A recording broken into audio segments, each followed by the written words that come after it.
विद्यार्थी मित्रांनो नमस्कार. MPSC बूस्टर या चॅनलवरती सर्वांचं स्वागत आहे. आपण जर चॅनलला नवीन असाल तर कृपया त्वरित सबस्क्राईब करा, जेणेकरून येणारे व्हिडिओ तुम्ही लगेच पाहू शकाल व महत्त्वपूर्ण व्हिडिओ मिस होणार नाहीत. आपलं टेलिग्राम चॅनल देखील आहे MPSC बूस्टर, त्याद्वारे देखील आपल्याला MPSCची तयारी करण्यात मदत होईल. आज आपण राज्यसेवा पूर्व परीक्षा 2019 ह्या पेपरचं previous year question paper analysis बघणार आहोत. तर याच्या आधी मी एक गोष्ट सांगतो. सध्या आपण 2019चं हे अपलोड केलेलं आहे, परंतु 2020 ते 2023 या 4 वर्षाचे जर तुम्हाला previous year question paper analysis जर करायचे असतील तर टेलिग्रामवरती आपली एक छोटीशी बॅच आहे, फक्त 300 रुपयामध्ये आहे. ती बॅच तुम्ही करू शकता.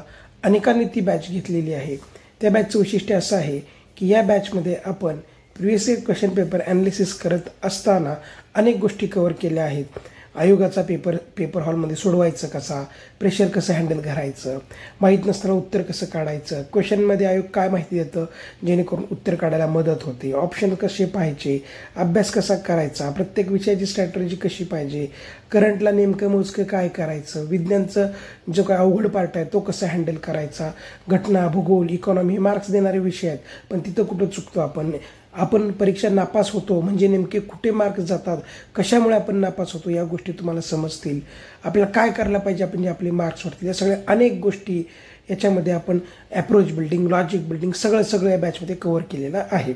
तर आता आपण बघूया 2019चा पेपर. या सेटमध्ये सुरुवातीला विज्ञान आहे. तर विज्ञानचे जे प्रश्न आहेत ते सुरुवातीला कधी सोडवायचे नाहीत. आज पण आपण विज्ञानचे प्रश्न सगळ्यात शेवटी घेणार आहोत.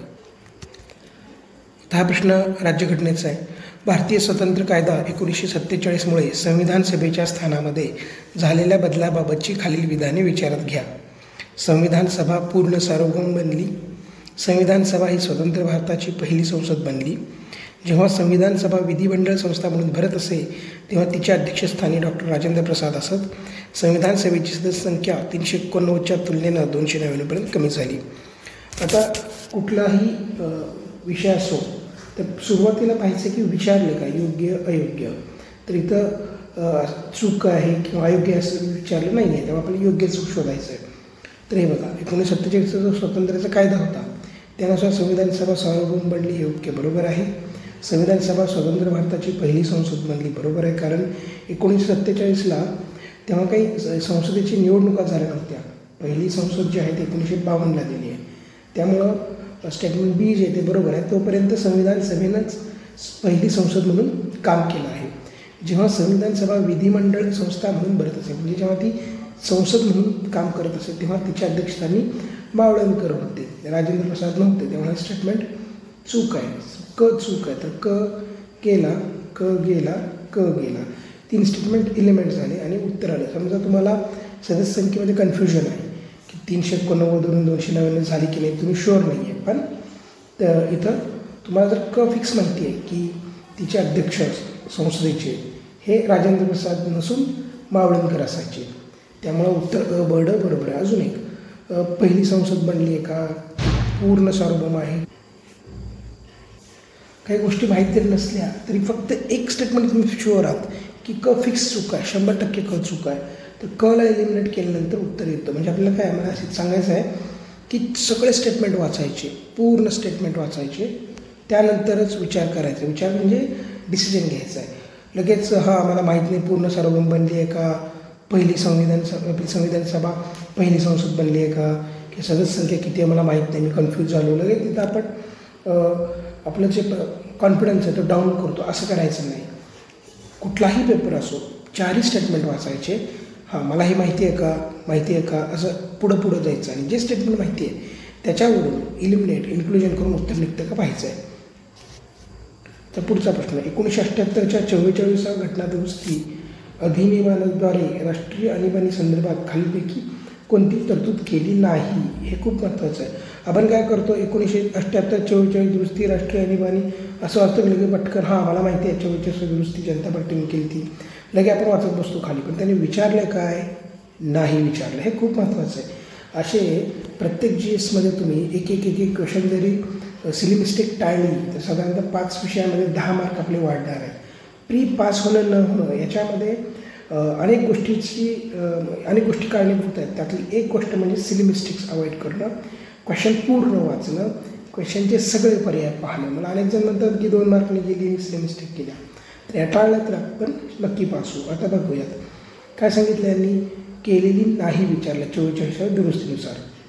कॅबिनेटच्या लेखी शिफारशीशिवाय राष्ट्रपती राष्ट्रीय आणीबाणी घोषित करू शकणार नाही. हे बरोबर आहे. कॅबिनेटची लेखी शिफारस हवी असं 44व्या दुरुस्तीनं सांगितलेलं आहे राष्ट्रपतीला आणीबाणी घोषित करण्यासाठी.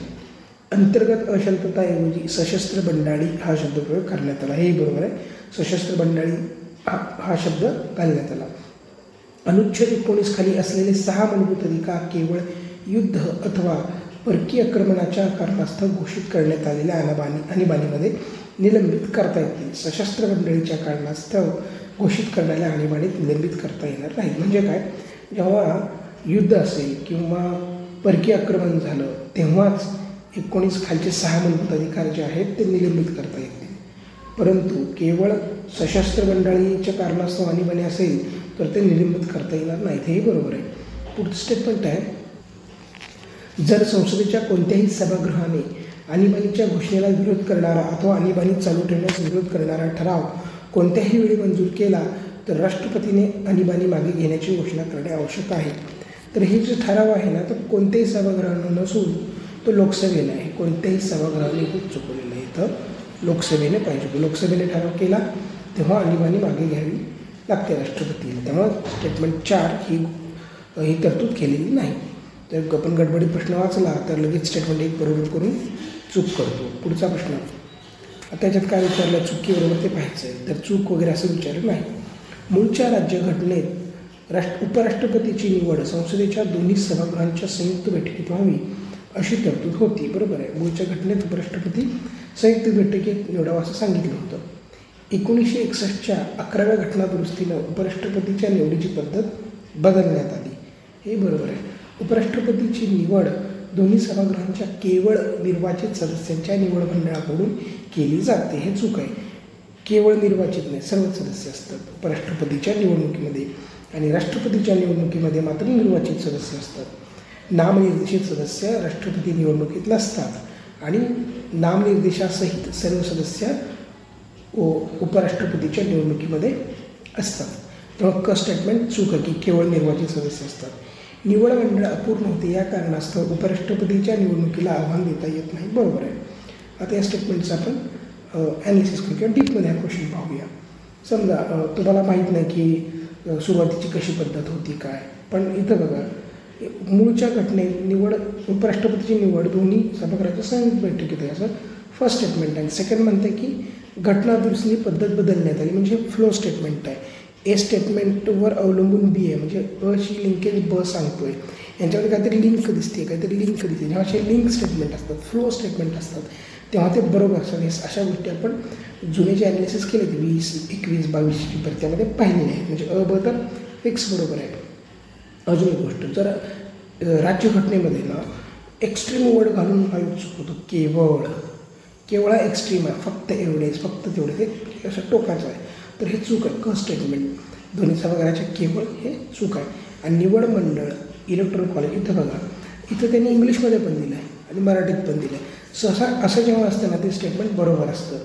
त्यामुळं ड बरोबर आहे. आणि हे स्टेटमेंट आहे याचं की निवड मंडळ अपूर्ण आहे तर त्याला तुम्ही आव्हान देऊ शकत नाही. आणि इथं कंस दिला आहे, त्यानंतर इंग्लिश शब्द घातला याचा, तर ते 100% बरोबर असतं. परंतु ह्या ज्या गोष्टी मी सांगतो आहे हे शेवटच्या स्टेजचं लॉजिक झालं. आपण पेपर जो सोडवणार आहोत तो 3 स्टेजमध्ये सोडवणार आहोत. फर्स्ट राऊंडला जे मला क्वेश्चन्स येत आहेत फक्त तेवढेच मी सोडवेन. अननोन क्वेश्चन किंवा जे मला येतो आहे पण त्यात कन्फ्युजन आहे, मला आठवत नाही आहे, तर त्या गोष्टी मी पहिल्या राऊंडला सोडवणार नाही. सेकंड राऊंडला मी काय सोडवणार आहे, ज्यामध्ये कन्फ्युजन झालं आहे, थोडंफार मला माहिती आहे त्या गोष्टी. आणि थर्ड राऊंडला काय सोडवणार, खूप अननोन आहे, मला माहीतच नाही, त्या केसमध्ये असे जे अननोन जेव्हा सिच्युएशन येईल त्या केसमध्ये ह्या गोष्टी पाहायच्या की मराठीत पण दिलं आहे, इंग्लिशमध्ये दिलं आहे, तर त्यामध्ये तुम्ही ते बरोबर धरू शकता की इंग्लिश मराठी दोन्ही दिलं आहे. आता पुढचा प्रश्न बघूया आपण. महाराष्ट्राच्या राज्यपालाबाबत खालीलपैकी कोणते विधान सत्य आहे. काय विचारलं आहे, टक्के गोल करायचं पेननं. 2 तासाचा पेपर राज्यसेवेत तुम्ही करू शकता. सत्य विचारलं आहे महाराष्ट्राच्या राज्यपालांबाबत. ते अँग्लो इंडियन जमातीमधील एकाच विधान परिषदेवर नामनिर्देशित करू शकतात. विधान परिषद आणि विधानसभा या 2 शब्दामध्ये आयोग फसवतं. हे चूक आहे, विधानसभेवर असतं त्यामुळे हे चूक आहे, विधान परिषदेवर चूक आहे. तसं लोकसभा आणि राज्यसभा ह्या 2 शब्दामध्ये आयोग चुकवतं. लोकसभा आणि राज्यसभा कधी कधी दोन्ही ग्रह म्हणतो, हे असं चूक आहे. ते अँग्लो इंडियन जमातीमधील किमान दोघांस विधानसभेवर नामनिर्देशित करू शकतात. तर किमान दोघं नाही आहे, ते किमान एक आहे, किमान एकाच ते नामनिर्देशित करू शकतात. त्यामुळे तेही चूक आहे. त्यांना राज्यघटनेच्या अनुच्छेद 371(2) अन्वये विशेष जबाबदारी प्रदान करण्यात आली आहे. हो बरोबर, 371(2) अन्वये त्यांना, नाही हे चूक आहे, सॉरी, 371(2) अन्वये जे आहे हे चूक आहे. सॉरी, माझं कन्फ्युजन झालं, कारण 371(2) जे कलम आहे ना, याला राष्ट्रपतीचा अधिकार आहे 371(2) की राष्ट्रपती तेव्हा त्यांना जेव्हा वाटेल तेव्हा ते राज्यपाल गुजरात आणि महाराष्ट्राचे यांना विशेष जबाबदारी देऊ शकतात. या अंतर्गत महाराष्ट्राचे राज्यपालाचे मराठवाडा यासारख्या जे इतर रिजन्स आहेत त्यांच्या विकासासाठी महामंडळे स्थापन करणं किंवा इतर गोष्टी हे करू शकतात. त्यामुळे हे विधान सत्य आहे. इथं कन्फ्युजन काय झालं, सत्याला गोल करायला पाहिजे, पहिली गोष्ट ते केला होता, नंतर माझ्याकडून गेला. आणि 371(2) जे आहे ते खरं तर राष्ट्रपती संदर्भात आहे, राष्ट्रपतींचे अधिकार आहेत. परंतु तर सबकलम 2 जे आहे त्याच्यामध्ये राष्ट्रपतींनाच अधिकार आहे की राज्यपालांना विशेष जबाबदारी देणं. त्यामुळं ते देण्यात आले, हे विधान बरोबर आहे. त्यामुळे 3 स्टेटमेंट योग्य आहे. ते राज्यघटनेच्या अनुच्छेद 31(a) खाली सक्तीने खाजगी मालमत्ता संपादन करण्याचे मदतीचे विधेयक राष्ट्रपतीच्या विचारार्थ राखून ठेवू शकत नाहीत, तर राखून ठेवू शकतात. त्यामुळे हे विधान चूक आहे. आता परत एकदा सांगतो शॉर्टमध्ये क्वेश्चन. इथं त्यांनी विधानसभेऐवजी परिषद म्हणून चुकवले, दोघाऐवजी एक हवं होतं आणि हे राखून ठेवू शकतात, त्यामुळे ठेवू शकत नाही म्हणून ते चुकवलेलं आहे. अजून एक ट्रिक सांगतो की घटनेमध्ये जनरली नकारार्थी वाक्य चूक असतात, परंतु ह्या ठोकताळा आहे हा तुम्ही प्रत्येक वेळेस वापरा असं माझं म्हणणं नाही आहे. घटनेची रिव्हिजन चांगली करा, सगळं अभ्यास नीट करा, आणि तेवढं करून जर येत नसेल तर त्यावेळेस हे यूज करू शकता. परंतु विदाऊट अभ्यास अशा गोळ्या मारल्या तर चुकण्याची शक्यता जास्त आहे. आता इथं बघा काय विचारलं आहे, खालीलपैकी कोणती बाब जुळत नाही विचारलं आहे. नाही. 11 डिसेंबर 1946 जवाहरलाल नेहरूंनी संविधान सभेत उद्दिष्टांचा ठराव मांडला. 29 ऑगस्ट 1947 मसुदा समितीची स्थापना. 26 नोव्हेंबर 1949 भारतीय जनतेने संविधान स्वीकृत आणि अधिनियमित करून स्वतःप्रत अर्पण केले. 24 जानेवारी 1950 संविधान सभेच्या सदस्यांनी अंतिमतः संविधानावर स्वाक्षऱ्या केल्या. तर याच्यामध्ये जी आहे ना डेट चुकवली आहे, 11 डिसेंबर नसून ते 13 डिसेंबर आहे. त्यामुळं घटना निर्मितीच्या सुरुवातीच्या काही महत्त्वाच्या डेट्स आहेत त्या खूप इम्पॉर्टंट आहेत. आपण एक साधारणतः 30 मिनिटाचा व्हिडिओ राज्यघटनेच्या रिव्हिजनच्या सेशनचा आपण आपल्या चॅनलवर अपलोड केला आहे. त्याच्यामध्ये सगळ्या डेट्स वगैरे आपण पाठ करून तुमच्याकडून पाठ करून घेतले त्या सेशनमध्ये. ज्यांनी तो सेशन जॉईन केला होता त्यांना माहिती आहे, आणि ज्यांनी नव्हता केला त्यांनी तो व्हिडिओ पाहू शकता. 11 डिसेंबर हे चूक आहे. 13 डिसेंबरला उद्दिष्टांचा ठराव मांडला. त्याची ट्रिक केली होती. उद्दिष्टांचा ठराव काय म्हणायचं, 13 उद्दिष्टांचा ठराव काय आहे, क्या आहे. 13 उद्दिष्टांचा ठराव क्या आहे. 13 म्हणजे काय, तर 13 तारखेला मांडला आहे तो, म्हणून म्हणायचं 13 उद्दिष्टांचा ठराव क्या आहे. आणि हा मंजूर कधी झाला, 22 जानेवारी 1948, पुढच्या वर्षी. 11 डिसेंबर 1946ला मांडला आणि 22 जानेवारीला तो पास झाला 1947ला. आणि पुढचे स्टेटमेंट आहेत, मसुदा समितीची स्थापना 29 ऑगस्ट 1947 डॉक्टर बाबासाहेब आंबेडकर यांच्या अध्यक्षतेखाली. 26 नोव्हेंबर 1949 भारतीय जनतेनं संविधान स्वीकृत केलं, स्वतः प्रत्यार्पण केलं. आणि 24 जानेवारी 1950 सदस्यांनी अंतिमतः संविधानात स्वाक्षऱ्या केल्या. ह्याच्यावरती खूप क्वेश्चन आजकाल येतात. ह्या डेट्स खूप महत्त्वाचे आहेत. 24 जानेवारी राज्यसभेनं खूपदा विचारली आहे आणि आता राज्यसभेला पण येण्याची शक्यता जास्त आहे. हे अंतिम सेशन होतं ना त्यावेळी दरम्यानचं आहे हे सगळं, तेव्हा खूप महत्त्वाचं आहे. बघून घ्या एकदा डेट. आपला व्हिडिओ तुम्ही पाहू शकता. पुढचा प्रश्न आहे, राज्य विधिमंडळाने संमत केलेले विधेयक राज्यपाल राष्ट्रपतीच्या विचारार्थ राखून ठेवू शकतात. राष्ट्रपती म्हणजे राज्य विधिमंडळाचं विधेयक राज्यपालानं राष्ट्रपतीला राखून ठेवलं, त्यानंतर राष्ट्रपती काय करतात, काय विचारलं पाहायचं. बरोबर. कोण करायचं लगे, काय विचारलं, बरोबर विचारलं. राष्ट्रपती काय करतात, विधेयकाला मान्यता देतात अथवा मान्यता राखून ठेवू शकतात. विधिमंडळाकडे पुनर्विचारार्थ पाठवतात. राष्ट्रपतीकडून परत आलेल्या विधेयकावर राज्य विधिमंडळानं 3 महिन्यात पुनर्विचार केलाच पाहिजे. जर ते विधेयक मंजूर केलं तर राष्ट्रपतीला सही करणे बंधनकारक असते. पुनर्विचारार्थ आलेले विधेयक विधिमंडळाने पुन्हा मंजूर केले तर राष्ट्रपतीने 6 महिन्यात संमती दिली पाहिजे. आता हे स्टेटमेंट आहे त्याच्यात बघा, ते राष्ट्रपतीला पाठवलं आहे, त्याला 2 ऑप्शन आहेत, मान्यता दे किंवा राखून ठेव. बरोबर आहे, असं होऊ शकतं. पुनर्विचारात पाठवणं होऊ शकतं. बरोबर आहे. आता त्यानंतर पुनर्विचारात पाठवलं आहे. आता त्यानंतर काय करायचं आहे, राज्य विधिमंडळानं पुनर्विचार करून ते राष्ट्रपतीला पाठवायचं आहे, पण तेव्हा राष्ट्रपतीवर ते बंधनकारक नसतं. इथं असतं म्हणलं म्हणजे क चूक आहे. तर क ला करा, क गेला आणि ब फिक्स बरोबर आहे. पुनर्विचारात आलेली जी विधेयक आहे तर राज्य विधिमंडळानं मंजूर केलं तर राष्ट्रपतीनं त्याला संमती दिली पाहिजे 6 महिन्यात. हे पण चूक आहे, त्यामुळं पण गेलं. त्यामुळे फक्त ब हे बरोबर स्टेट. याची ॲडिशनल माहिती सांगतो जी तुम्हाला उपयोगी होईल. असं जे बिल जे आहे ना राखून ठेवणं वगैरे हे कलम 200 राष्ट्रपतीचा अधिकार आहे याच्यामध्ये, तो 201 नुसार आहे की काय करायचं. राष्ट्रपतीनं बिल परत पाठवलं तर विधिमंडळ जे आहे ना 6 महिन्यामध्ये त्याला विचार करून राष्ट्रपतीला बिल परत पाठवावं लागतं. 6 महिने लक्षात घ्या. आणि राष्ट्रपतीला ते बंधनकारक नाही याच्या सही करणं वगैरे. कलम आहे 201.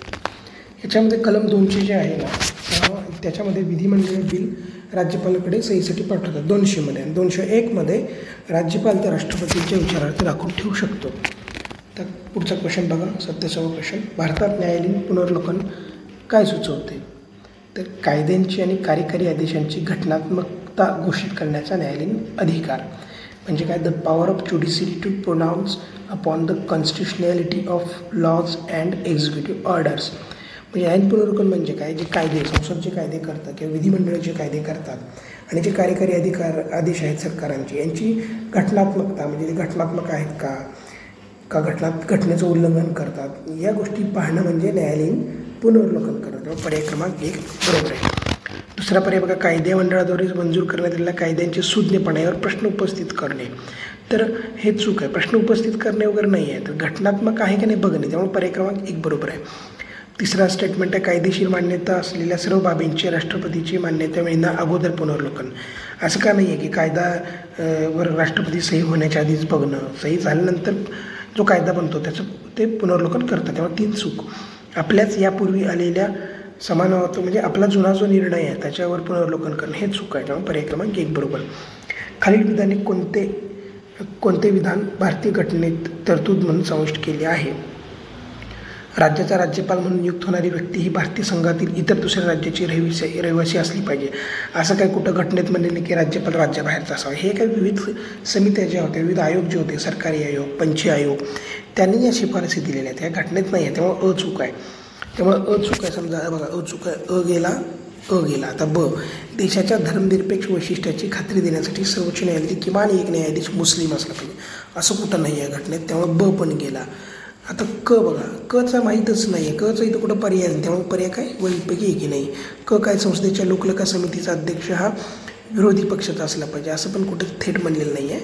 त्यामुळं पण चुका. मला फिक्स माहीत जरी नसला तरी वर काही अडून बसायचं कारण नाही, कारण वरनं उत्तर येतं आणि तो विरोधी पक्षाचा अध्यक्ष असा संकेत आहे, तो काय असं घटनेमध्ये उल्लेख नाही, त्यामुळे चूक आहे.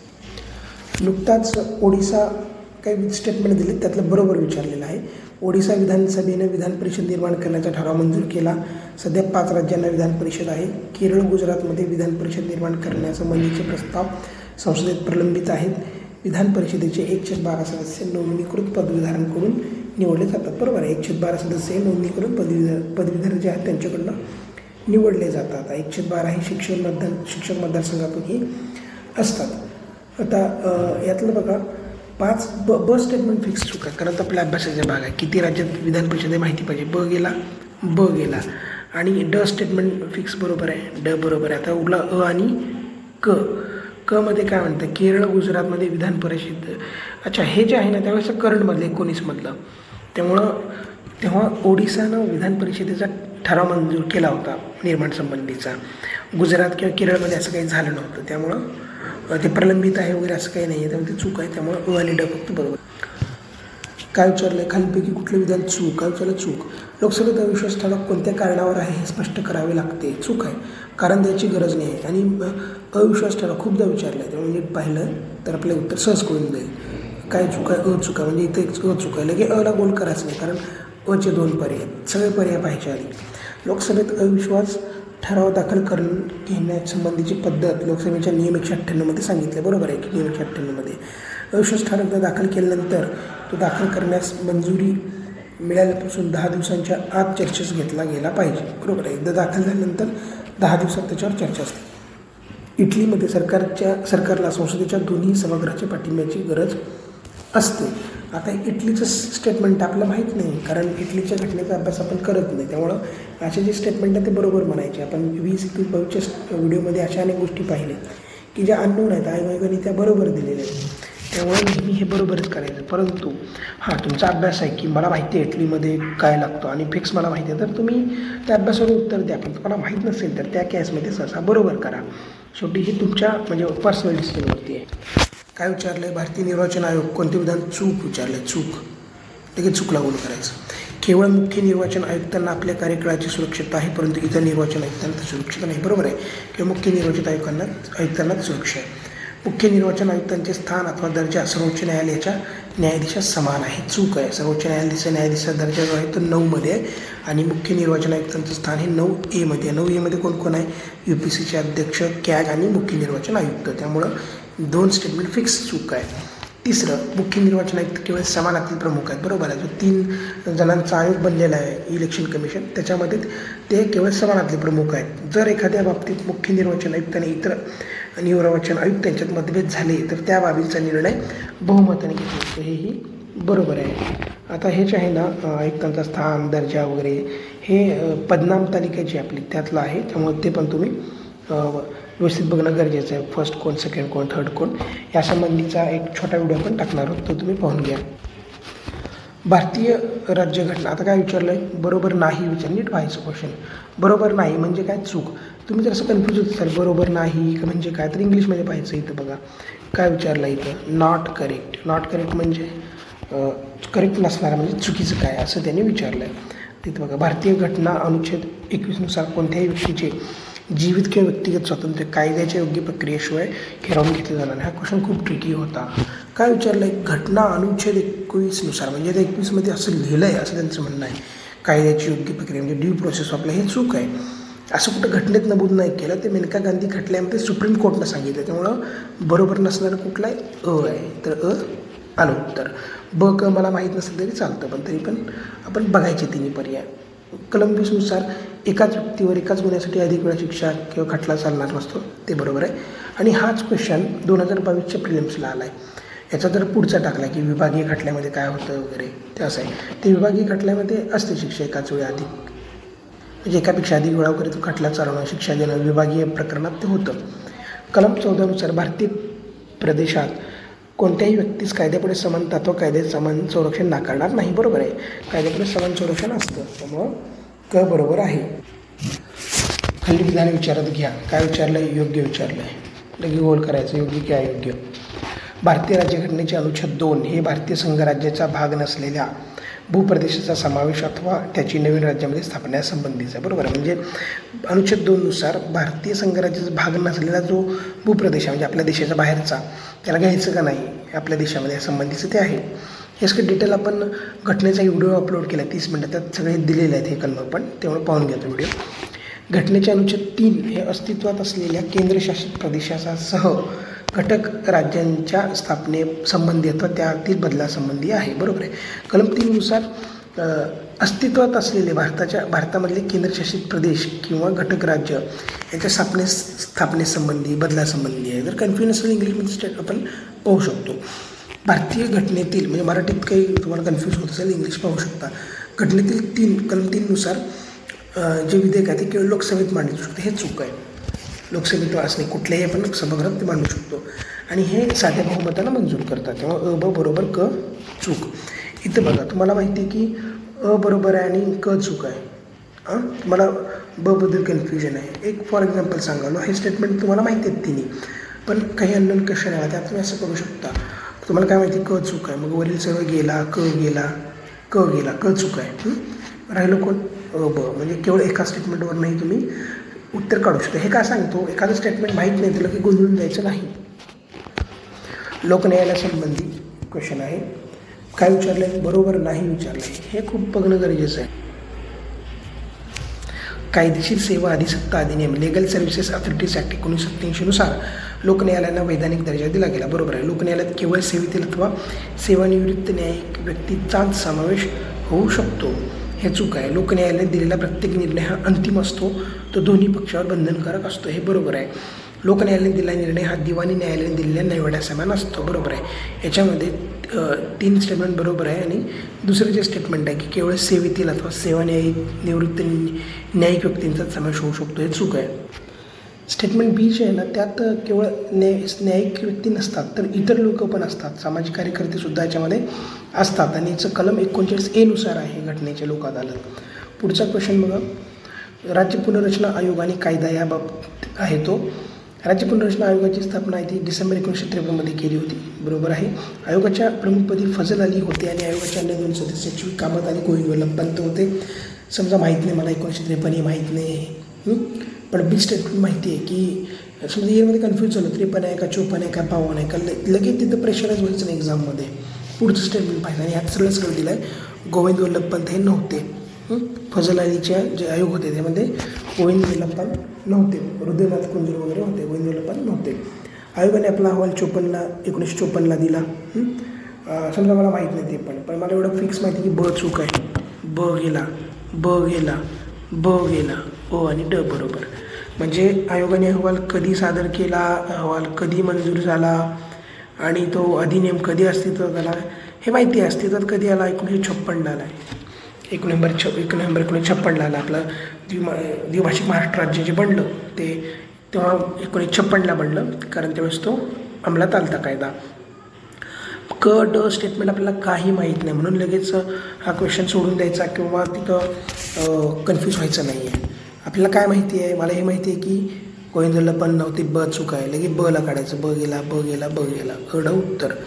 ड मध्ये काय 31 ऑगस्ट 1956 हा मंजूर झाला, हे माहीत नाही आपल्याला कधी मंजूर झाला, तरी देखील हे उत्तर आपल्याला येतं.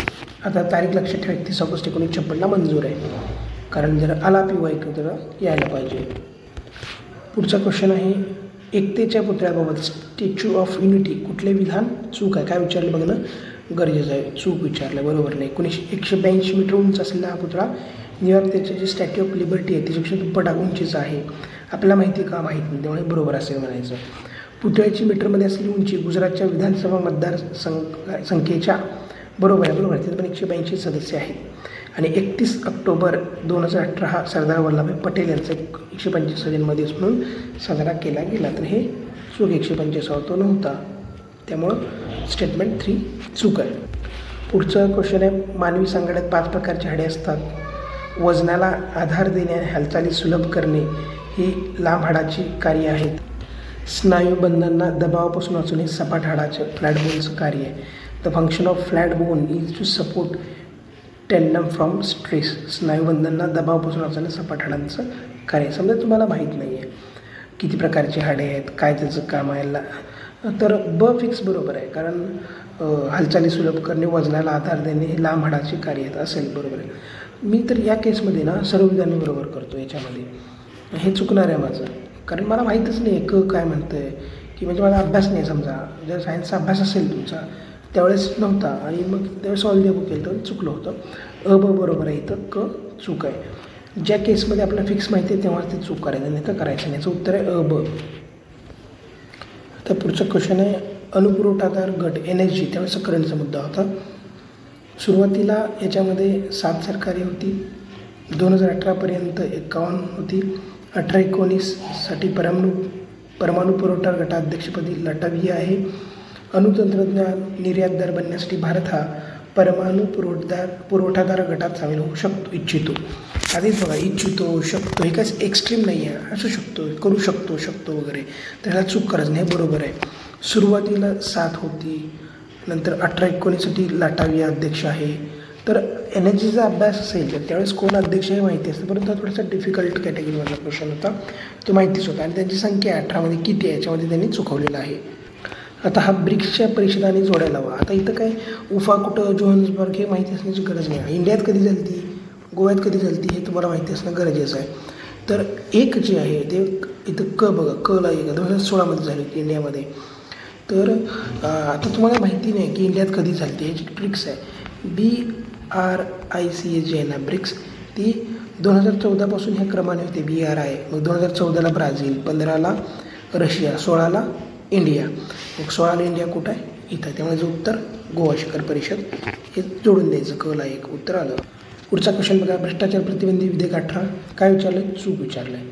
लाच देणे गुन्हा ठरवणारी खास तरतूद करण्यात आली आहे. एक 88 जो अधिनियम आहे त्यातल्या तरतुदी बदलण्यात आल्या. बदलल्या असतील ना. 18चं विधेयक आहे म्हणजे 88 जुन्या बदलणार आहे. तर हे तर 100% बरोबर आहे.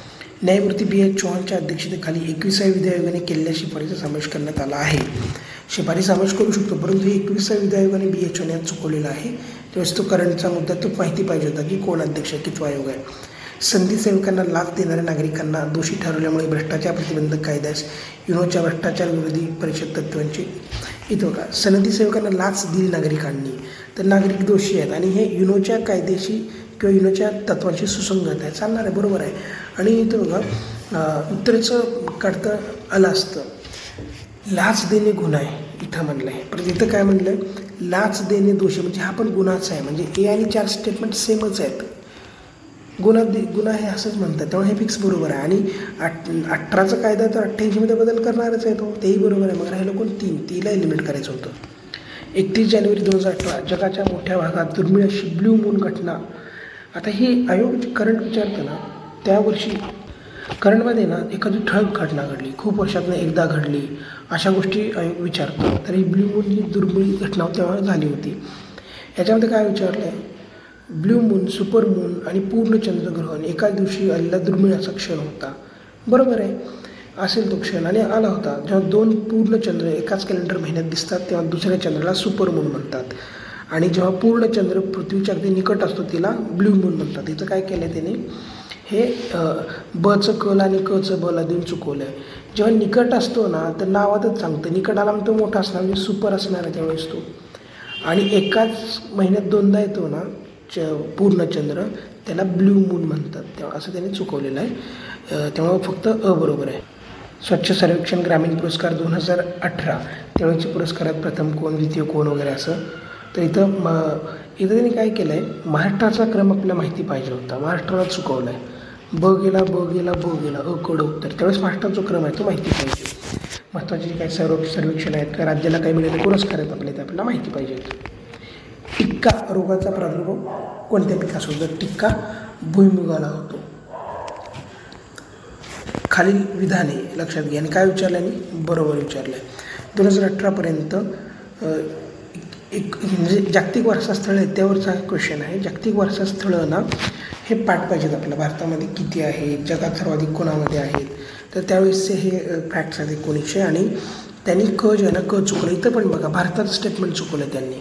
म्हणजे भारत, महाराष्ट्र या संबंधीच्या गोष्टी माहिती पाहिजे. आयोगाने इथं पण कला चुकवलं आहे. तर तुम्हाला माहिती होतं भारतात किती आहेत त्यावेळेस, तर तुम्ही कला एलिमिनेट करायला पाहिजे होतं आणि उत्तर तुमचं आलं असतं. पुढचं स्टेटमेंट. भारताच्या युनोच्या मानवी हक्कासंदर्भात सर्वोच्च संस्थेवर 1 जानेवारी 2019 पासून सुरू होणाऱ्या 3 वर्षाच्या कालावधीसाठी निवड झाली. भारताची युनोची मानवी हक्क जी संदर्भातली संस्था आहे, भारताची निवड झाली ती 3 वर्षासाठी 2019 पासून. या निवडणुकीत सर्वाधिक अशी 188 मतं भारताला मिळाली. आणि भारत यापूर्वी जिनेव्हा स्थित मानवी हक्क परिषदेवर 2010, 13, 16मध्ये होता. तर हे चुकवलं त्यांनी. असं ह्या इयर्समध्ये नव्हता, तो वेगळे इयर्स होते. याच्यामध्ये ही मोठी घटना आहे की युनोच्या याच्यावरती निवड होणं त्यावेळेस. आणि त्यावेळेस खूप वर्तमानपत्रामध्ये चर्चेचा मुद्दा होता. त्यामुळं त्यावेळेस ही माहिती असणं अपेक्षित होतं. जगातील वेगवान सुपर संगणक कोणता? त्यावेळेसचा समिट अमेरिका त्यावेळेस करंटचा मुद्दा होता. आणि अमेरिकेच तेव्हा 1 क्रमांकला होता तो संगणक. पुढचा प्रश्न आहे. कुठली विधान बिनचूक आहे? बिनचूक म्हणजे बरोबर. आता एक बिनचूक म्हणजे काय, चूक आहे का, बरोबर आहे, कन्फ्यूज होत असेल तर यावेळेस सरळ इंग्लिशमध्ये पाहायचं. इंग्लिशमध्ये बघा.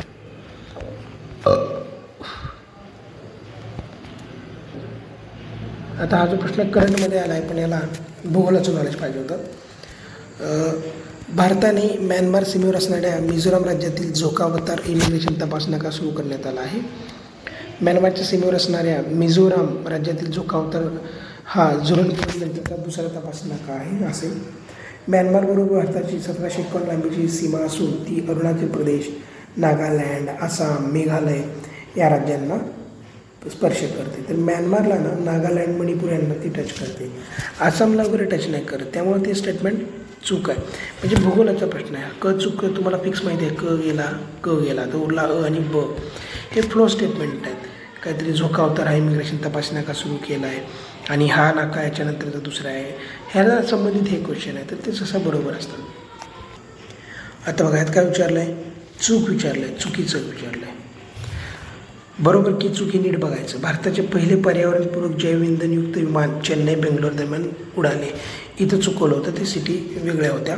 भारताने नुकतेच आपले जैवइंधन 2018चे धोरण जाहीर केले. हे बरोबर आहे. 2018चं जैवइंधन धोरण होतं, त्यामध्ये 20% इथेनॉलचे मिश्रण करायचं होतं. हे बरोबर आहे.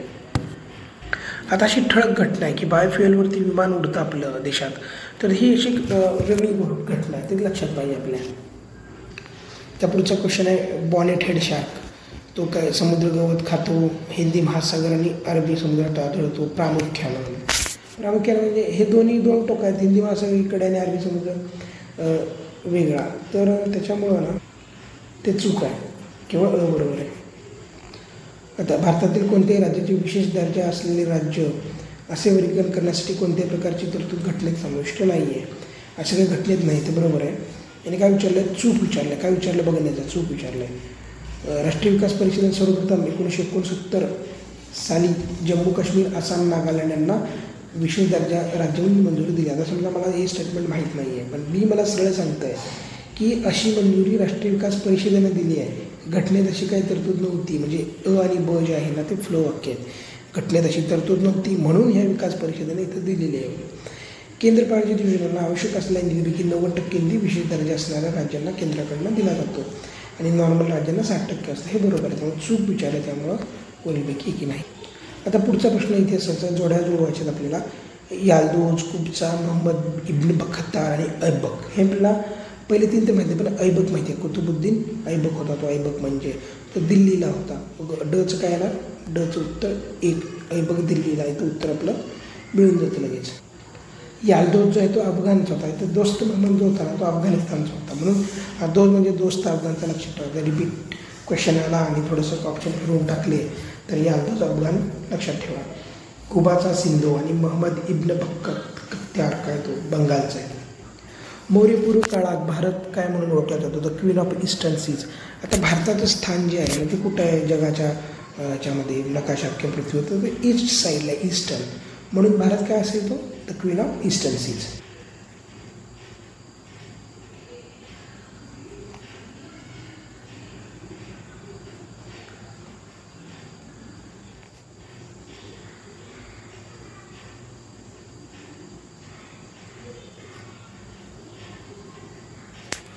आणि अजून एक सांगतो की तुम्हाला माहीत नाही, काहीच माहीत नाही, उत्तर काढायचं. तर काय करायचं, कॉमन आहे का बघायचं. 3 3 4 4. जर काय कॉमन आहे 2 2. सर्वाधिक कॉमन कोणाचे ते उत्तर असतं. हे कधी जेव्हा काहीच माहीत नाही तरी उत्तर द्यायचं. आधी अभ्यास, नंतर हे लॉजिक. अकेमेनिड विजयानंतर भारताच्या सीमेवर विशेष करून कंबोजमध्ये हा उद्योग सुरू झाला.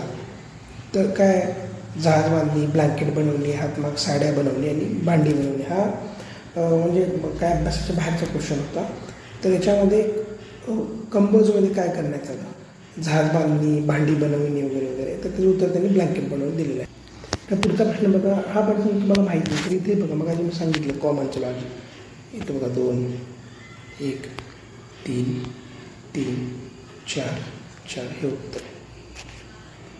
पुढचा प्रश्न आहे, खालीलपैकी कोणत्या व्यक्तीचा कोल्हापूर संस्थानशी संबंध नव्हता. काशीनाथराव वैद्य, दिनकरराव जवळकर, माधवराव बागल, दादासाहेब सुर्वे.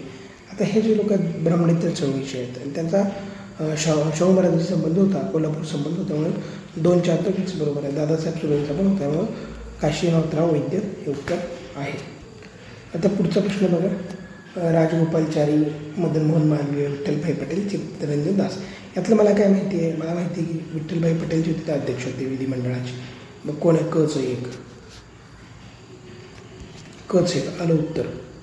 असं सोडवायचं पेपर. त्याच्यामध्ये बाकीचे पण आपण बघूया. चित्तरंजन दास हे कोलकात्याचे महापौर होते. विठ्ठलभाई पटेल विधिमंडळाचे अध्यक्ष होते. आणि मदन मोहन मालवीय यांनी लाला हरपतराय स्वराज्यांवर टीका केली. आणि राजगोपालचारी आहे त्यांनी स्वतःला विधायक कार्यात गुंतवून घेतले. जनरल हे असहकार चळवळीनंतर काँग्रेसमध्ये काही गट पडले, काहींनी निवडणुकाचा विधिमंडळाचा मार्ग स्वीकारला, तर काहींनी जे काही विधायक कार्य त्यात स्वतःला गुंतवलं. फेरवादी आणि नाफेरवादी असं यांना म्हटलं जातं.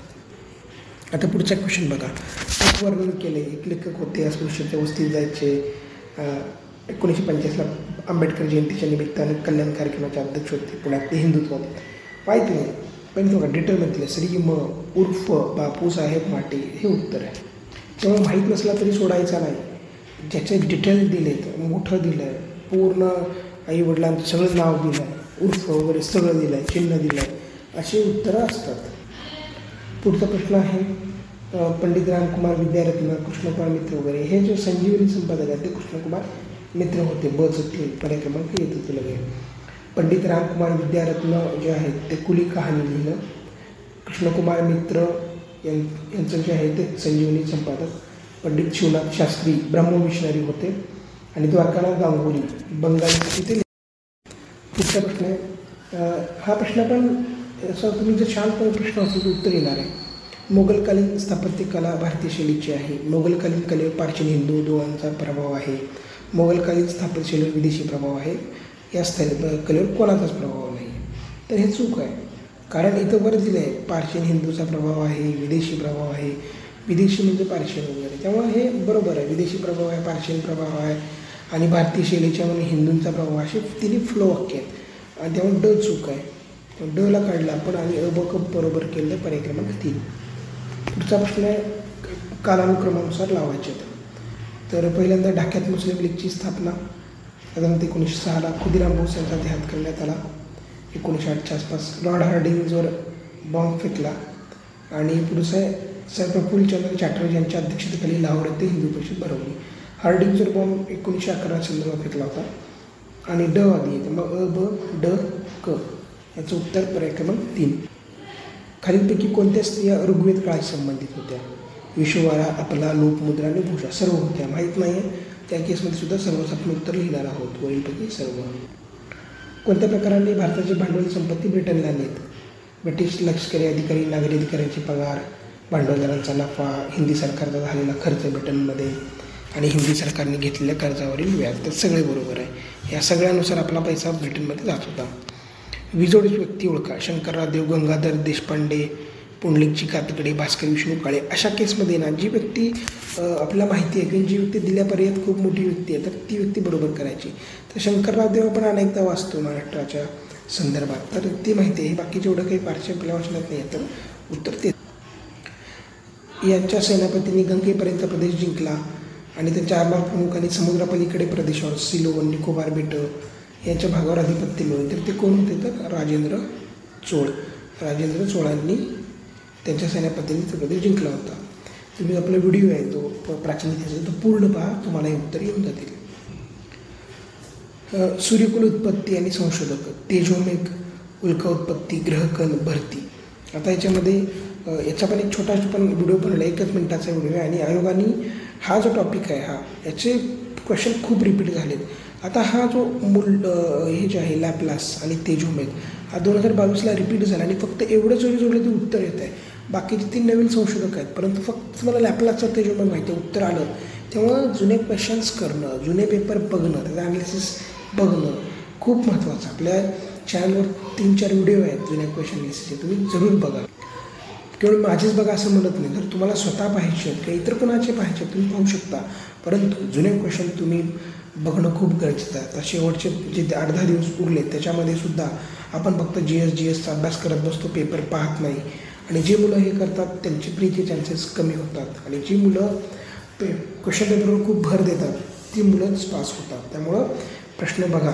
तेजोमेघ लॅपलास याची ट्रिक काय? एखादं तेज असणाऱ्या गोष्टीकडे आपण पाहिलं तर त्याच्याने आपले डोळे आपले खूप दिसतात आणि आपण काय करतो, कुठंतरी लपायला बघतो, ते दूर व्हायला बघतो. त्यामुळं तेजोमेघ लॅपलास अशी ही ट्रिक आहे ती तुम्ही लक्षात ठेवा.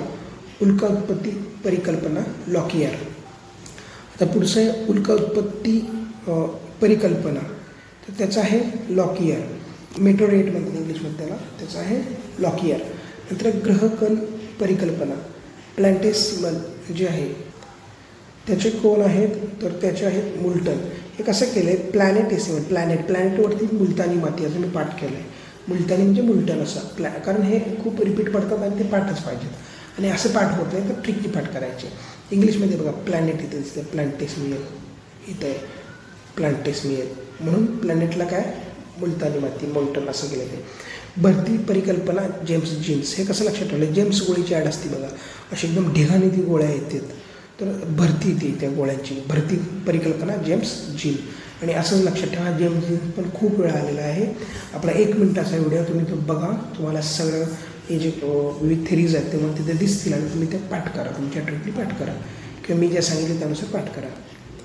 भूखंड सिद्धांतासाठीचे पुरावे कुठले आहेत तर जिग्स ऑफ फिट, विविध क्षेत्रातील जीवाश्म, हे जे 2 पुरावे आहेत हे बरोबर आहे. जिग्स ऑफ फिट आणि जिग्स ऑफ फिट म्हणजे काय तर तो जो आफ्रिका खंड असं काहीतरी आहे आणि इकडचा जो अमेरिका वगैरे खंड आहे तो जो आहे तो असं एकमेकाला मॅच होतात आणि असं तो पूर्ण बनतो म्हणजे ते जिग्स ऑफ फिट होते, तेव्हा ते बरोबर आहे. आणि विविध क्षेत्रातील जीवाश्म हेही बरोबर आहे. भ्रंशमूलक प्रवाह म्हणजे ट्रान्सकरंट फॉल्ट्स, कॉन्व्हेक्शन इन मेंटल, हे सगळं चूक आहे. ह्या जो क्वेश्चन आहे 11वीचा NCERT जे आहे ना त्यावरचा हा क्वेश्चन आहे.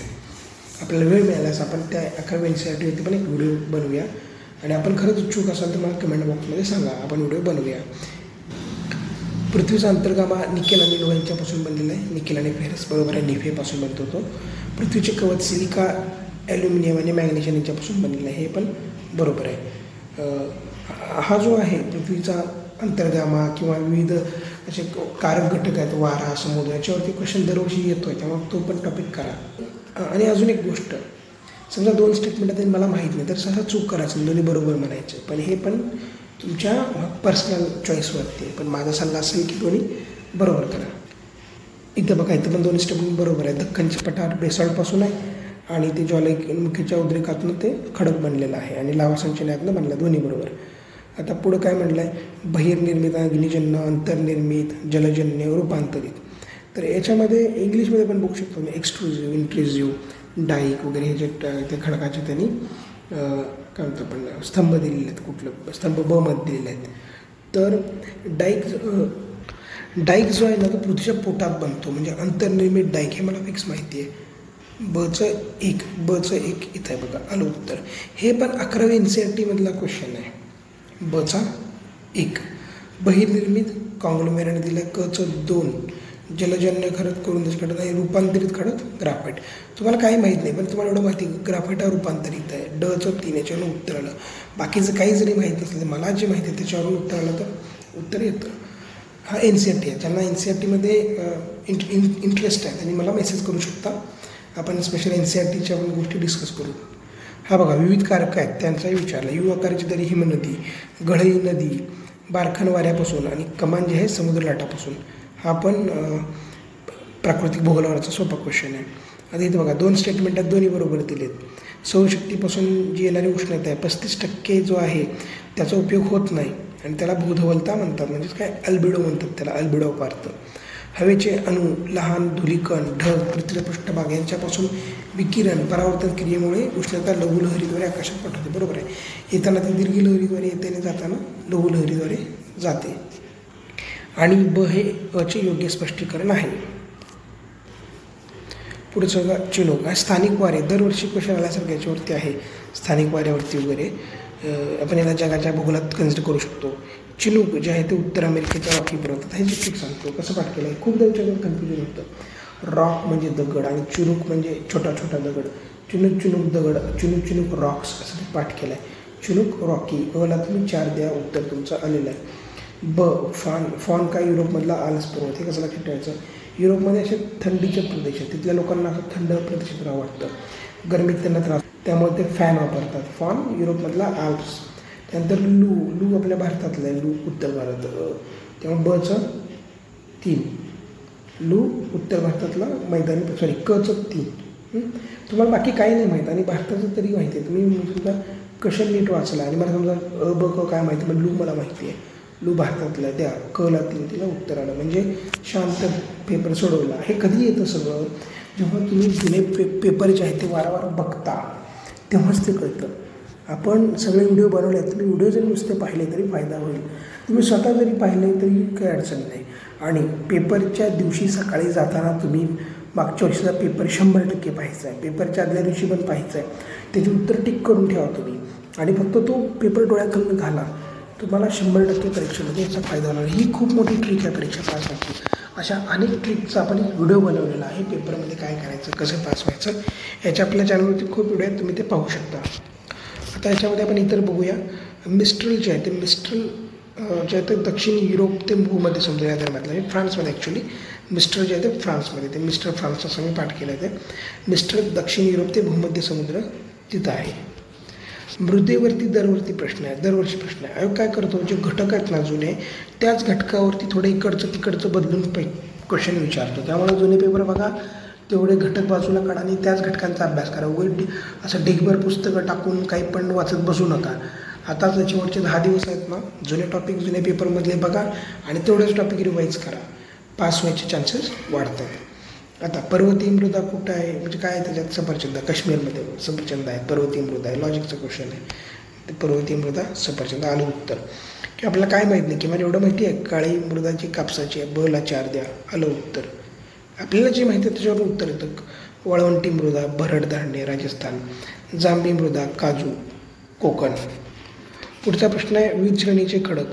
गोंडवना खडक, यवतमाळ, गडचिरोली. हे कसं लक्षात ठेवलं आहे, गोंडवनाचा आहे ग आणि ड आहे, गडचिरोलीचं गडचिरोली. धारवड खडक, भंडारा गोंदिया. ॲक्च्युली धारवड जे आहे ना ते असं कर्नाटकमध्ये आहे आणि आपला असं महाराष्ट्र आहे. तर भंडारा गोंदिया ॲक्च्युली इकडं आहे, भंडारा गोंदिया. तर हे दूर आहे याच्यापासून, तर लगेच चिटकून नाही आहे, तर असं ते दूर आहे, असं लक्षात ठेवलं आहे. आर्कियन खडक जे आहेत, आर्कियन खडक सावंतवाडी आणि वेंगुर्ला. विंध्य श्रेणीचे खडक आहेत ते चंद्रपूर. हे कसं लक्षात ठेवलं, विंध्यला इथं विंध्यला टिंब आहे, चंद्रला पण टिंब आहे, असं लक्षात ठेवलं. हे असंच पाठ करणार, तर विसरतं परीक्षेमध्ये काही आठवत नाही. अजून तुम्हाला ट्रिक सांगते ही काय आहे, तर विंध्य आहे, विंध्यला टिंब आहे म्हणून चंद्रला पण टिंब आहे बघा, इथं विंध्याला चंद्र देऊन टाकायचं. गोंडवना गड, गडचिरोलीला गड असं. आणि धारवड आहे ते कर्नाटकात धारवड भाग आहे, तिथं जे खडक सापडले त्यावरून त्याला धारवड नाव दिलं गेलं. आणि ते महाराष्ट्रात भंडारा गोंदियाकडे ह्या टोकाला, त्याला चुटकून नाही दुसरीकडे, ते इकडे हे आहेत ते भंडारा गोंदियामध्ये धारवड खडक. आणि आर्कियन जे आहेत ते सावंतवाडी वेंगुर्ला. शात्रा क्वेश्चन रद्द झालेला आहे. नदीकाठची शहर आणि त्यांच्या जोड्या. पांजरा नदी, धुळे. त्यानंतर धाम, पवनार धाम असं लक्षात ठेवलं आहे. आणि प्रवरा जे आहे ते संगमनेर, अहमदनगरच्या तिकडं प्रवरा संगमनेर. आणि डला 2 तापी, भुसावळ. आता हा जो नदी आहे ना, हा पण वारंवार विचारणारा टॉपिक आहे. हे प्रवरेवरती स्टेटमेंट 2022च्या पेपरमध्ये दिसतं आपल्याला. बेसिक जरी आपण करून गेलो तर आपल्याला कन्फ्युजन तिथं कमी होतं आणि त्या कॉन्फिडन्सवर आपण काही अननोन स्टेटमेंट आहेत ते पण बरोबर आणू शकतो. नदीचं टॉपिक आहे ना, दरवर्षी क्वेश्चन आहे दरवर्षी नदीवरती प्रश्न आहेत. भारतातल्या नद्या, महाराष्ट्राच्या नद्या, याच्यावरती आपण फक्त मला वाटतं 28 मिनिटाचा टॉपिक बनवला आहे. खूप स्टँडर्ड सोर्समधनं बनवलेला, तो तुम्ही जरूर पहा. भारताच्या नद्या जो आहेत ना, त्या NCERTचं वाक्य असं उचलून आयोगानं 2022मध्ये प्रश्न विचारला आहे. सिंधू नदीच्या नदी प्रणालीवरती आपण NCERTचा इंग्लिशमध्ये जे काही डेटा आहे तो आपण मराठीमध्ये तो व्हिडिओ एक्सप्लेन केला आहे. आणि त्याच्यामध्ये भारताच्या नद्या, महाराष्ट्राच्या नद्या, तुमचा नदी पूर्ण त्यात घेतलेला आहे. त्याचबरोबर इतर स्टँडर्ड सोर्समधून सुद्धा आपण केवळ फॅक्च्युअल डेटा त्यात सांगितला आहे. शेवटचे 10-15 मिनटं केवळ फॅक्च्युअल असे तुमच्याकडून पाठ करून घेतल्यासारखं केलेलं आहे. तसंच व्हिडिओ तुम्ही जरूर बघा. पुढचं स्टेटमेंट आहे पर्वतीय आणि डोंगराळ प्रदेशात हवाई वाहतूक हेच सर्वांसाठी उपयुक्त साधन आहे. पर्वतीय प्रदेशात रस्ते, रेल्वे मार्ग तयार करणे अतिशय कठीण व खर्चिक. याच्यामध्ये जनरल आहे हा, हवाई वाहतूक सर्वांसाठी उपयुक्त आहे, हेच सर्वांसाठी. गरीब लोक जातील हवाई वाहतुकीने, पण ते चूक आहे. पुढचं स्टेटमेंट आहे निर्वनीकरणामुळे हवेतील कार्बन डायऑक्साईडचे प्रमाण वाढते आणि वने जेव्हा प्रकाशन संश्लेषण क्रियेने स्वतःचे अन्न तयार करतात ते मोठ्या प्रमाणात कार्बन डायऑक्साईड वापरतात. हे फ्लो स्टेटमेंट एकमेकावर अवलंबून आहेत. म्हणजे निर्वनीकरणामुळे कार्बन डायऑक्साईड जातो, म्हणजे वने संपली तर तो कोण घेणार कार्बन डायऑक्साईड हवेतलं, तिथंच राहणार आहे. आणि खाली सांगितले की झाडं जे आहेत ते प्रकाश संश्लेषणात CO2 वापरतात, एकमेकाशी डिपेंडंट आहेत आणि हे दोन्ही सत्य आहे. आणि हे त्याचं स्पष्टीकरण आहे. आता सिंपल क्वेश्चन आहे की हे वारं कुठलं ते विचारलं, तर हे ईशान्य बाजूने येतं म्हणून ते ईशान्य मान्सून वारं आहे. हरित ग्रहवायूच्या परिणामासंदर्भातली विधान त्यांनी दिलेली आहेत. 1970पर्यंत 100 वर्षात 1 डिग्रीनं तापमान वाढत होतं, 20 वर्षात 100 वर्षात 10 डिग्रीनं तापमान वाढलं आहे. हे किती एक्स्ट्रीम आहे. गेल्या 20 वर्षात म्हणजे 2019चा पेपर आहे, तर 1999 20 वर्षात आपल्या पृथ्वीचे दर 100 वर्षात 10 डिग्रीने तापमान वाढेल. 10 डिग्रीनं कसं वाढेल? 1.5 डिग्रीनं तापमान वाढणाऱ्या तरी पण आपण IPCC किंवा UNFCCद्वारे चिंता व्यक्त केली जाते आहे. एवढ्या तीव्र उष्णतेच्या लाटा येतात, केवळ 1.5 डिग्रीनं वाढ होणार आहे याच्यात. 10 डिग्री खूप एक्स्ट्रीम आहे. बला काढायचं, ब गेला, उरला 2 पर्याय उरले. कड तर फिक्स बरोबर आहे, आणि साधारण 1 डिग्री वाढला असेल 100 वर्षात, हे नॉर्मल आहे, त्यामुळे ते पण बरोबर आहे. कड बरोबर आहे. आणि जगाच्या निरनिराळ्या भागातली हिमनद्या मागे सरकत आहेत, बरोबर सरकत आहेत. 11वीच्या NCERT आहे. एल निनोची वारंवारता परिणामाची तीव्रता वाढत आहे, बरोबर. एल निनो पण वारंवार येत आहे. सध्या पण आता एल निनोची चर्चा सुरू आहे. आणि याच्यामध्ये जे जनरल स्टेटमेंट आहेत मला माहीत नाही, ते बरोबर आहे. आता जनरल स्टेटमेंट आहे. कचरा डेपो काय करतो आपण? कचरा डेपोत कचरा टाकतो आणि बुलडोझरने दाबतो. भस्म करणे म्हणजे काय? त्याला जळतो, हे बघा जळतो. त्यानंतर ढवळणे म्हणजे काय? असं पसरवतो त्याला ढवळून. आणि पॅरोलिसिस म्हणजे काय? तर ऑक्सिजन विरहित जळण, असं काहीतरी वेगळं टर्म दिसते, पॅरोलिसिस वगैरे. तर मग ते ऑक्सिजन वगैरे त्यात वर्ड येणार. सूक्ष्म तुषारांचा हवामानावरील परिणाम जे एरोसोल्स आहेत. सूर्यप्रकाशाचं थेट अवकाशात परावर्तन ढगांना प्रखर परावर्तक बनवतात. सूक्ष्म तुषार हवामान प्रणालीवर थंड परिणाम करतात, आणि मानवनिर्मित सूक्ष्म तुषारामुळं तापमान वाढीस काही प्रमाणात आळा बसते. सगळे फ्लो स्टेटमेंट आहेत बघा. हे काय? सूक्ष्म तुषार जे आहेत ते सूर्यप्रकाश यूज देत नाहीत, परावर्तन करतात, वर ढकलतात, ढगांना परावर्तक बनवतात. त्यामुळं कसं थंड वातावरण बनतं आणि तापमान वाढीस आळा घालतं किंवा ऑल द अबव. भारतीय लोकांचे आरोग्य खालवण्यास कोणता महत्त्वाचा घटक कारणीभूत आहे? हवा प्रदूषण, जलप्रदूषण. आयोगानं उत्तर जलप्रदूषण दिलं, कारण सर्वाधिक रोग जे ते पाण्यातनं होतात. 1992 रिओ दी जानेरो जैवविविधतेसंबंधीचा करार कोणत्या तारखेला अंमलात आला? तर ही जी महत्त्वाचे करार आहेत पर्यावरणाचे 5 क्वेश्चन येतात. जे महत्त्वाचे करार आहेत, बेसल करारावरती 2022ला क्वेश्चन आहे, तेव्हा हे पाठ पाहिजे. 1992चा रिओ दी जानेरो जो आहे तो 29 डिसेंबर 1993 रोजी अंमलात आलेला आहे. आता मला समजा माहीत नाही कधी आला, पण कॉमन बघायच्या गोष्टी 1993 त्याचं उत्तर त्यांनी हे दिलं. 2018 अर्थशास्त्राचे नोबेल पारितोषिक कोणाला मिळाले? की ज्यांनी शाश्वत व दीर्घकालीन आर्थिक विकासात योगदान देणारं लिखाण केलं आहे.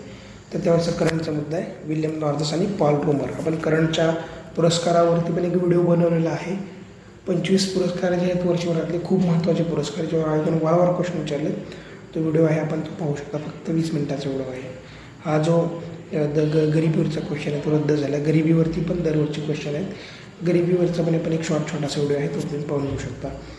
घाऊक किंमत निर्देशांक WPI कोणत्या वस्तूंच्या किमतीचा विचार केला जातो? WPIमध्ये प्राथमिक वस्तू, इंधन आणि उत्पादित वस्तू या सर्वांचा विचार केला जातो. याच्यामध्ये सर्वाधिक भर उत्पादित वस्तूंवरती असतो. वरीपैकी सर्व बरोबर आहे. PD ओझा कोणता निकष विचारात घेतला होता? निकष जो आहे ते बघा, मिळणारे उत्पन्न आणि उपभोग खर्च. तर दोन्हीपैकी एकच निकष असणार आहे.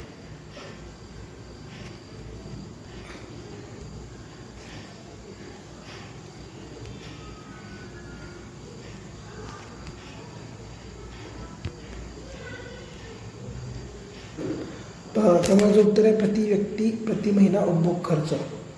उपभोग खर्चावरती भारतातल्या जेवढ्या समिती आहेत ना, सगळ्यांनी उपभोग खर्चावरतीच जे काही अंदाज बांधले ते सांगितलेले.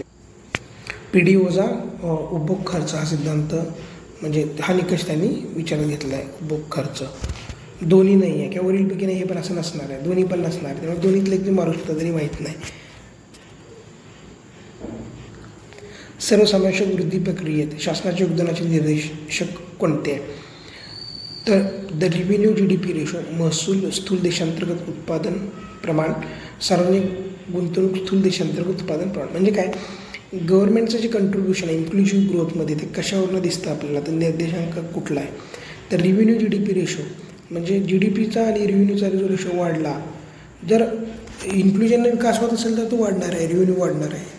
पब्लिक इन्व्हेस्टमेंट पण वाढणार आहे. इन्क्लुजन करायचे तर सरकार जास्तीत जास्त पैसे घालेल शिक्षण, आरोग्यावर, तेव्हा पब्लिक इन्व्हेस्टमेंट रेशो पण वाढणार आहे. तेव्हा वरीलपैकी दोन्ही बरोबर आहे. आता असं काही अननोन क्वेश्चन आहेत ना, त्यात ससा बरोबर करा. पुढं अननोन म्हणजे इकॉनॉमीला बऱ्याचदा जणांना कळत नाहीत गोष्टी, तर तुम्ही इकॉनॉमी ऑल द अबव मारू शकता. पण हे कधी 3rd राऊंडला आधी येणारे सोडवले अभ्यास पाहिजे, नुसतं जातो आणि ऑल दी अबव करतो चालत नाही, अभ्यास पाहिजे. योग्य काळात योजना काळातील 1951 2011चा जो कालखंड आहे त्या बाबतीत सत्य विचारलं आहे. देशाच्या अन्नधान्य उत्पादनात 4 पट वाढ झाली. भारतीय उद्योगांचे विविधीकरण झाले.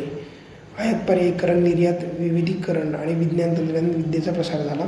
दारिद्र्य बेकारीचं प्रमाण कमी करण्यात यश आलं. उत्पन्न संपत्तीचे विकेंद्रीकरण करणं, आर्थिक सत्तेचे केंद्रीकरण कमी करण्यात यश आलं. सत्य काय ते विचारलं. तर 91चं उत्तर आहे, पर्याय क्रमांक 3 उत्तर आहे. बघ, कारण याच्यामध्ये आहे ना संपत्तीचं विकेंद्रीकरण चूक आहे, उलट केंद्रीकरण वाढतं आहे. त्यामुळे ड चूक आहे. ड ला काढा, ओला ब क आणि ब म्हणजे ब फिक्स बरोबर आहे. आणि क मध्ये दारिद्र्य बेकारीचं प्रमाण यश कमी करण्यात यश आलं आहे. नाही, ते अजूनही मोठ्या प्रमाणात दारिद्र्य आहे, बेकारी मोठ्या प्रमाणात आहे. आणि अन्नधान्य उत्पादनात वाढ झाली. विविध उद्योगांचं विविधीकरण झाले, बरोबर, कारण वेगळ्या प्रकारचे उद्योग आपल्या देशात आहेत. कोणते सहस्त्रक विकास ध्येय इंग्लिशमध्ये वाचायचं. MDG कुठलं नाही आहे. MDG SDG दरवर्षी क्वेश्चन आहे. 22मध्ये पण क्वेश्चन आहे, 21मध्ये 20 सगळीकडे आहे. तर अतिगरिबी, भूक उच्चाटन आहे, सार्वत्रिक प्राथमिक शिक्षण आहे, बालमृत्यू आहे, कृषी शाश्वता, कृषी वगैरे असा स्पेसिफिक शब्द नाही, त्यामुळे हे नाही. जेंडर इनइक्वॅलिटी इंडेक्स हा प्रश्न रद्द झाला आहे. अल्पसंख्याक समुदायांच्यासाठीची योजना कुठली आहे. नई रोशनी, पढो परदेस, नई मंजिल. आता अल्पसंख्याकामध्ये ना नई असे इंग्लिश हिंदी थोडे वर्ड असतात. नई, पढो परदेश, नई मंजिल, नई संबंध जे आहे ना ते सगळं अल्पसंख्याकाचं आहे. ब ड फिक्स बरोबर आहे. तर ते कुठं आहे ते वैयक्तिक सर्वमध्ये. नई रोशनी, पढो परदेश, शिका कमवा आणि नई मंजिल. रोशनी आहे ना, ती रोशनी जे नक्षलवादी भाग आहे त्या संबंधीचा, आणि नई रोशनी जे आहे ते अल्पसंख्याक संबंधीची होईल. आता SDG बघा, म्हणलं SDGवर पण क्वेश्चन असतोच. SDGची काही उद्दिष्ट आहेत. कधी जून 12मध्ये रिओ 20 परिषद याच्यावरतीच क्वेश्चन आला आहे 2022मध्ये. हे जे आहे ना रिओ 2012 आहे याच्यातच चुकवलं. म्हणजे PYQ तुम्ही नीट करून गेला असता 2 मार्क 2022च्या प्रीला 100% आले असते. 22 का 21ला, मला वाटतं 22लाच. त्यामुळे जुन्या क्वेश्चनवर कमांड पाहिजेच. किमान राज्यसेवेला आहेत किती क्वेश्चन, राज्य पूर्व परीक्षा आहे. इकॉनॉमीचे 15 क्वेश्चन आहेत. अच्छा, 3-4 वर्षाचे केले तर फक्त 60 क्वेश्चन, 5 वर्षाचे केले तर 75 क्वेश्चन तुम्हाला करायचे. त्यातनं प्री पास होऊ शकतो आपण. त्यामुळं जुने क्वेश्चन बघा, माझेच व्हिडिओ बघा असं मी म्हणत नाही, परंतु तुम्ही पेपर डाउनलोड करून बघा किंवा इतर कोणाचे पण बघा, पण व्हिडिओ तुम्ही 100% बघा. थोडा GSचा अभ्यास कमी करा, पण PYQवर जास्त द्या. काय विचारलं नव्हते विचारलं, क्वेश्चन नीट वाचणं गरजेचं आहे. गरिबी उच्चाटन होतं, आरोग्य शिक्षण होतं, जागतिक भागीदारी होती, अतिरेकी संघटना असं कुठं वर्ड नव्हता, त्यामुळे ते हट्ट आहे. सहसा काय असतं, असं काही चुकीचं काढा विचारलं तर सहसा आयोग शेवटच्या वेळी चुकवतो. हा एक जुन्या पेपरवरून निघालेलं कन्क्लुजन आहे. शेवटी हा डिसिजन तुमचा आहे. आता लोकसंख्या आणि शहरं. मुंबई सर्वाधिक आहे आपली, दशलक्षामध्ये आहे. मुंबई 18 दशलक्ष. त्यानंतर आहे दिल्ली 16. त्यानंतर आहे कोलकाता आणि मग चेन्नई 8.7. इकॉनॉमीमध्ये लोकसंख्येवरती दरवर्षी फिक्स क्वेश्चन आहे. लोकसंख्या धोरण, लोकसंख्या टॉपिक करा. आपण तिन्ही पेपरच्या व्हिडिओमध्ये ह्या गोष्टी हायलाईट केलेल्या आहेत. त्यामुळं लोकसंख्या टॉपिक करा, किमान 4 मार्क तुम्हाला मिळतील. 1991 LPG प्रतिमान कोणाचं आहे. तर तेव्हा काय विचारलं आहे, कुठल्या अर्थमंत्र्यांनी. तेव्हा पंतप्रधान नरसिंहराव होते. लगे बघा 1 नंबरला नरसिंहराव पर्याय दिला आयोगाने. पण विचारलं काय, प्रश्न शेवटपर्यंत पाहायचा. आपण काय करतो, 1991 LPG, अरे लगेच आपल्याला वाटतं की नरसिंहराव. विचारलं अर्थमंत्री, एंडपर्यंत वाचायचा. 91 LPG लगे वाचून खुश होतो आणि नरसिंहराव मारतो, उत्तर चुकतं. अर्थमंत्री विचारायला. असं 11व्या योजनेतील काही लक्ष्य दिली आहेत. पायाभूत सुविधा, पर्यावरण, उत्पन्न, गरिबी, शिक्षण, आरोग्य, तर सगळी बरोबर आहेत. आता तुम्हाला डाऊट घ्यायचं नाही. राज्यसेवेचं वैशिष्ट्य असं आहे किंवा एक सध्याच्या एक्झाम्सचं ह्याचं फार डाऊट घेत बसायचं नाही. मला फिक्स माहिती आहे का हे नव्हतं तरच त्याला नाही म्हणायचं, नाहीतर ह्याला नाही म्हणायचं नाही. अशा अनेक गोष्टी आहेत. आपला एक व्हिडिओ आहे पेपर कसा सोडवायचा, पेपरच्या दिवशी काय करायचं, 8 दिवस आधी काय करायचं, तो व्हिडिओ तुम्ही बघा. वित्तीय सर्वसमावेशतेसाठी जनधन योजना जी आहे, पंतप्रधान जनधन योजना, प्रधानमंत्री, ती कोणत्या दिवशी सुरू करण्यात आली. तर घोषणा 15 ऑगस्टला होती, पण ॲक्च्युअल सुरुवात ती 28 ऑगस्ट 2014 आहे. तेव्हा पर्याय क्रमांक 3 बरोबर आहे, 28 ऑगस्ट 14. जमीन सुधारण्याच्या बाबतीत कोणत्या गोष्टी असतात? मध्यस्थांचे उच्चाटन, कुळ कायदा, जमीन धारणा, सहकारी शेती सगळे असतात. हे जमीन सुधारणा हा जो आहे ना तो त्याच्या आधीच्या सगळ्या एक्झामला विचारला आहे, त्यामुळे ह्या वर्षी पण आला, त्यामुळं निरीक्षण खूप महत्त्वाचे. आता विज्ञानचे राहिले ते पाहूया. हा क्वेश्चन आहे, उपग्रहामध्ये अंतराळवीर हा वजनरहित अवस्था अनुभवतो. ॲस्ट्रॉनॉट जो आहे तो वजनरहित अनुभवतो अवस्था. कारण विचारले त्याचं आणि फायनल केलेलं उत्तर वरीलपैकी कोणतीही नाही दिले. कारण उपग्रहाच्या आतील पृष्ठभागाकडून अंतराळापर्यंत होणारे बल हे शून्य असते. असं शून्य वगैरे नसतं तर ते बल असतं. ते अंतराळवीर उपग्रहाचा पृष्ठभाग एकमेकांकडे आकर्षित केले जातात. अंतराळवीर कोणत्याही गुरुत्वीय बलाने आकर्षित जात नाही, हे पण नाही आहे. त्यामुळं हे जे आहे ना क्वेश्चन, याच्यामध्ये असे ठोस असे पर्याय नव्हते. त्यामुळे वरीलपैकी म्हणजे पर्यायातले काही सगळेच बरोबर किंवा चूक, हे जे कॉम्बिनेशन आहे ते चुकीचं होतं, त्यामुळे वरीलपैकी नाही उत्तर दिलेलं आहे. इलेक्ट्रॉनिक दळणवळण पद्धती, डिजिटल अंकात्मक संदेश, इंग्लिशमध्ये बघा electronic communication system, digital signals काय असतात? तर सलग संदेश पुरवत नाहीत, विलग पायऱ्यात सादर केला. इथं बघा हे फ्लो वाक्य, सलग नसतात पुरवत ते, तर विलगमय पुरवतात पायऱ्यांमध्ये. ते द्विमान बायनरी वापरतात, दशमान द्विमान दोन्ही वापरतात. असं नसतं, कुठलं तरी एकच असणार आहे. किंवा कड हे येणारच नाही, म्हणजे दोन्ही कड एकत्र येणार असा पर्याय कुठला तो काढायचा. इथं आहे बघा, हा गेला.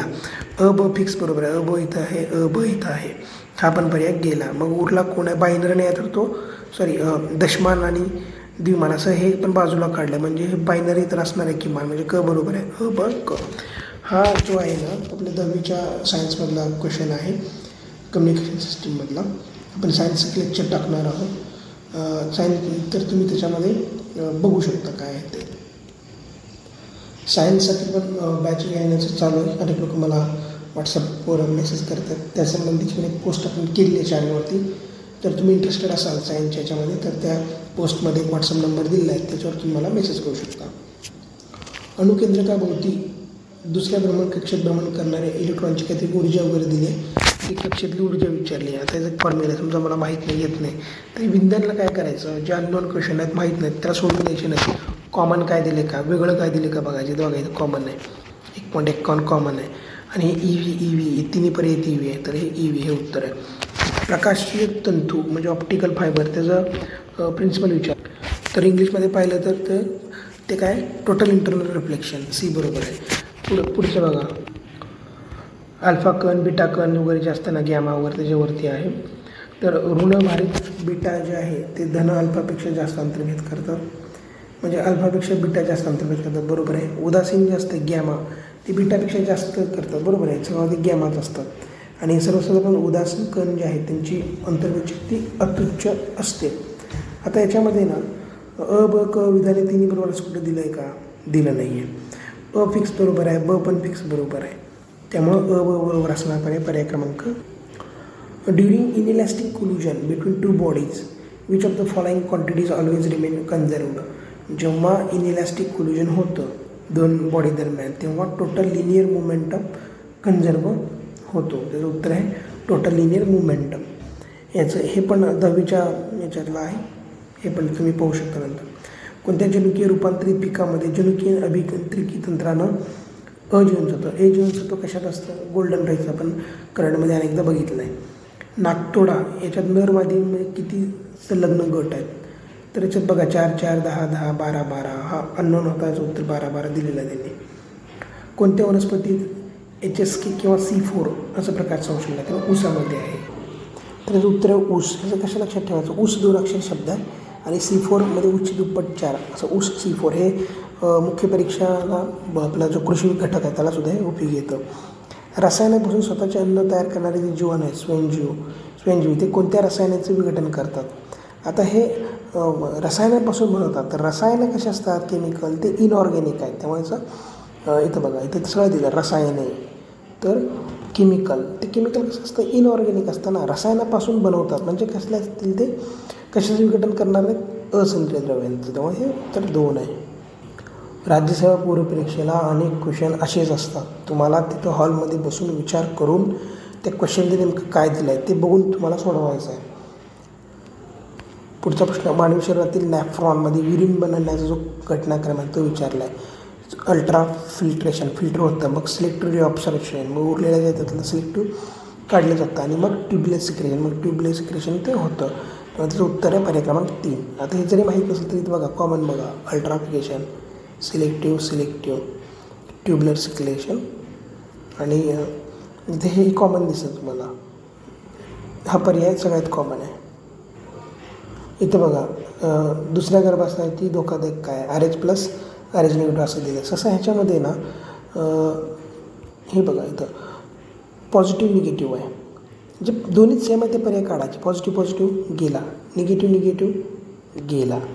याच पद्धतीनं तुम्हाला इंग्लिशचा जो ऑब्जेक्टिव्हचा पेपर आहे कंबाईन मेन राज्यसभा मेनला, तिथं पण हेच आहे. इंग्लिशमध्ये पण आयोग तेच करतं. असं सेमचे जे पर्याय आहेत ना ते बाजूला काढून टाकायचे. हे समजा ऑन आणि ऑफबद्दल विचारलं, कुठं ऑन बसतं, कुठं ऑफ बसतं. 2 पर्याय असं असतात की दोन्हीत एकात ऑन आहे, एकात ऑफ आहे, तर ते दोन्ही बाजूला काढायचे. पुढचा प्रश्न आहे श्वसन रंगद्रव्य आणि पशुसमूह. तर बघा हिमोग्लोबिन आपल्यामध्ये असतं, पृष्ठवंशी आपण म्हणून अला 2. क्लोरोक्विनिन जे अन्नलिड्समध्ये आहे, हिमेरिथ्रिन जे आहे ते लिंगुलामध्ये आणि हिमोसायनिन मोलस्कसमध्ये आहे. समजा मला माहीत नाही पण कॉमनली बघूयात आपण. तर इथं बघा हिमोग्लोबिन जो आहे तो आपण इथे बघितलं पृष्ठवंशी अला 2 म्हणजे 2पैकी उत्तर असणार आहे. इथं कॉमन दिसतं तुम्हाला. आणि इथं डला 4, इथं पण तेच कॉमनच आहे, म्हणजे दोन्हीपैकी तुम्ही उत्तर लिहू शकता. आता बघा हा स्नायू संकोचन सिद्धांत आहे, माहीत नाही काय आहे. तर तो आधुनिक स्नायू संकोचन संकल्पना स्पष्ट करत असेल तो सिद्धांत आहे, काहीतरी संकल्पना स्पष्ट करतो. आणि हॅक्सलॅ आणि मिरर-जर्के यांनी मांडला असेल, माहीत नाही, दोन्ही बरोबर करायचं. कॅल्सिनेशन प्रक्रियेतून काय बाहेर पडतं, कार्बन डायऑक्साईड आणि हायड्रेटमधून पाणी, 1 किंवा 2 हे धातूवर अवलंबून. हा थोडासा ब्रॉड पर्याय होतो, तेव्हा हे उत्तर लिहायचं. हरित रसायनशास्त्र म्हणजे काय, तर इथं 4 नंबरमध्ये दिलं, बिनविषारी द्रव्य वापरून पर्यावरणपूरक उत्पादने तयार करणं म्हणजे हरित, ग्रीन म्हणतो ना आपण, ते पर्यावरणपूरक. खालीपैकी लुईस आम्ल कुठलं नाही, माहीत नाही. समजा हे कॉमन आहे, हे बघा हे कॉमन दिसतं असं. 2पैकी एक उत्तर तुम्ही लिहू शकता. खालीपैकी कोलॉइडल सोल्सची वैशिष्ट्ये आहेत. कोलॉइडल सोल्स, टिंडाल परिणाम आणि ब्राउनियन गती, हे याची उत्तर आहेत. टिंडाल परिणाम आणि ब्राउनियन गती हे पण 10वीच्या फिजिक्समध्ये आहे, सायन्सच्या लेक्चरमध्ये आपण कव्हर करूया. खालीपैकी दिलेली कोणती विधाने बरोबर आहेत. पोलार मॉलिक्युलवरती जो क्वेश्चन आहे, HF आणि H2 हे पोलार मॉलिक्युलर आहेत, बरोबर आहे. आणि CH4CO2 हे नॉन पोलार आहेत, हे पण बरोबर आहे. पुढचा क्वेश्चन, कोणती अभिक्रिया की अमोनिया तयार करण्यासाठी वापरतात. जनरली असं जे अभिक्रियांवरचा जो काही क्वेश्चन विचारला सगळ्यात बरोबर दिलं आहे ना. आणि अमोनिया म्हणजे काय, NH4 असतो. इथं बघा इथं NH4 दिसतं आहे, याच्यातनं अमोनिया बनणारच आहे. इथं NH दिसतं आहे, याच्यातनं पण अमोनिया बनणार आहे. इथं पण NH आहे, NH4 अमोनिया बनणार आहे. म्हणजे जनरल जरी बघितलं तुम्ही आणि अमोनिया म्हणजे NH4 तुम्हाला माहिती आहे तर तो बनणार आहे. अशा प्रकारे आपण सगळे क्वेश्चन्स कव्हर केले आहेत.